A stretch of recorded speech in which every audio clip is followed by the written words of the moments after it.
Welcome to STV life. இன்றைக்கி வீடியோவில் என்ன பார்க்க போகிறோன்னா, தமிழக அரசியலில் ஒரு மிகப்பெரிய மாற்றத்தை உருவாக்கி சாமானிய மக்களுமே அதிகாரத்துக்கு வர முடியும்னு நிரூபித்த பேரறிஞர் அண்ணா அவர்களோட வாழ்க்கை வரலாறை பற்றி தான் பார்க்க போகிறோம்.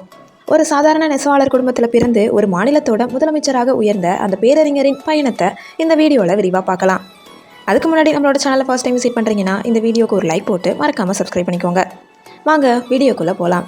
காஞ்சிபுரத்தில் 1909 வருஷம் செப்டம்பர் மாதம் 15ஆம் தேதி ஒரு எளிய நெசவாளர் குடும்பத்தில் பிறந்தவர் தான் அண்ணா. இவருடைய முழு பெயர் CN அண்ணாதுரை. வறுமை ஒரு பக்கம் இருந்தாலுமே படிப்பில் அண்ணா செம்ம சுட்டி. சென்னை பச்சையப்பன் கல்லூரியில் BA ஆனர்ஸ் மற்றும் MA முடிச்சிருக்காரு. அந்த காலத்திலேயே இவ்வளவு படித்ததுனால தான் இவரை எல்லாருமே பேரறிஞர்னு அன்போடு கூப்பிட்டாங்க. படிக்கும்போதே அரசியல்லையும் சமூக சீர்திருத்தத்திலையுமே இவருக்கு ஆர்வம் அதிகமாக இருந்துச்சு. அண்ணாவோட அரசியல் வாழ்க்கையில் மிக முக்கியமானவர் தந்தை பெரியார் அவர்கள். பெரியாரோட நீதி கட்சி மற்றும் திராவிட கழகத்தில் அண்ணா ஒரு தளபதியாகவே செயல்பட்டார். ஆனால் ஒரு கட்டத்தில் கருத்து வேறுபாடு காரணமாக 1949 பெரியாரை விட்டு பிரிஞ்சு திராவிட முன்னேற்ற கழகத்தை ஆரம்பித்தார். அதாவது இன்னைக்கு இருக்கக்கூடிய DMK கட்சியை ஆரம்பித்தவரும் இவர் தான். கட்சி ஆரம்பித்தப்போ பெரியாருக்காக ஒரு நாற்காலி காலியாக இருக்கும்னு சொன்ன அவரோட பண்பு இன்னைக்கும் அரசியலில் ஒரு பெரிய உதாரணம்.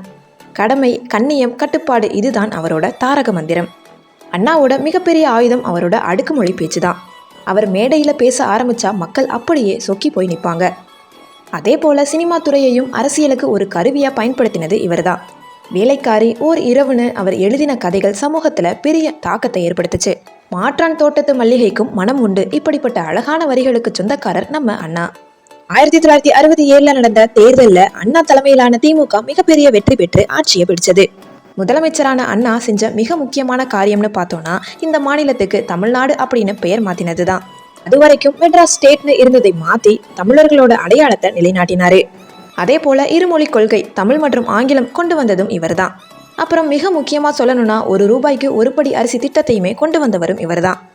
அறிஞர் அண்ணா அவர்கள் எவ்வளவு பெரிய இடத்துக்கு போனாலுமே ரொம்ப எளிமையாக வாழ்ந்தவர். அறிஞர் அண்ணா அவர்கள் லண்டன் போனப்போ அங்கே இருந்த நூலகத்தில் அவர் காட்டிய அறிவாற்றல் உலகத்தையே வியக்க வச்சது. ஆனால் துரதிருஷ்டவசமாக யாருமே எதிர்பார்க்காத நேரத்தில் முதலமைச்சரான 2 வருஷத்தில் புற்றுநோய் காரணமாக 1969 பிப்ரவரி மாதம் 3ஆம் தேதி அவர் மறைஞ்சிட்டாரு. அவரோட இறுதி ஊர்வலத்தில் கலந்துக்கிட்ட கோடிக்கணக்கான மக்கள் கூட்டம் கின்னஸ் உலக சாதனை புத்தகத்திலேயே இடம் பிடிச்சதுன்னா பார்த்துக்கோங்க.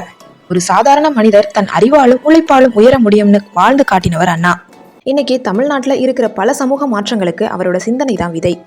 இந்த வீடியோ உங்களுக்கு பிடிச்சிருக்கும்னு நினைக்கிறேன். இந்த வீடியோ பிடிச்சிருந்துச்சுன்னா லைக் பண்ணுங்கள், கமெண்ட் பண்ணுங்கள், ஷேர் பண்ணுங்கள். சப்ஸ்கிரைப் பண்ணாமல் பார்த்துக்கிட்டு இருந்தீங்கன்னா ப்ளீஸ் சப்ஸ்கிரைப் பண்ணிக்கோங்க. தேங்க்யூ ஸோ மச் ஃபார் வாட்சிங்.